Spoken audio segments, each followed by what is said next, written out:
અમદાવાદમાં ભગવાન જગન્નાથની વાજતે ગાજતે નીકળી ભવ્ય જળયાત્રા, મોટી સંખ્યામાં ભક્તો જોડાયા।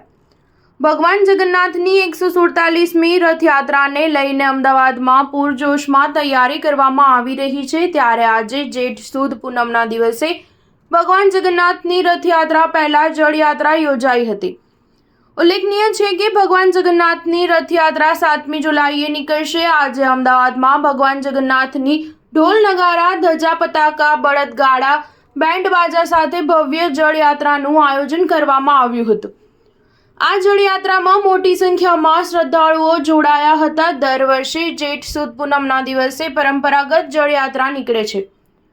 સાબરમતી નદીના સોમનાથ બુધરના આરે ગંગા પૂજન કર્યા બાદ સાબરમતી નદીમાંથી 108 કળશમાં જળ ભર્યા બાદ જળ ભરેલા કળશને સાથે ભગવાન જગન્નાથની જળયાત્રા મંદિરે પરત પહોંચી હતી।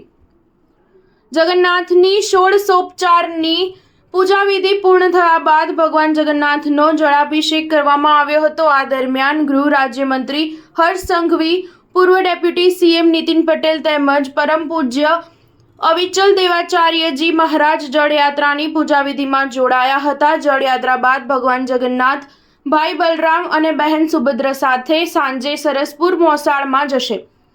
ત્યાં મોટી સંખ્યામાં સરસપુરવાસીઓ જોડાશે। આ શોભાયાત્રા મોડી સાંજે રણછોડરાય મંદિરમાં પહોંચશે। સ્ટાર ન્યૂઝ 7 હંમેશા સચ્ચાઈની સાથે।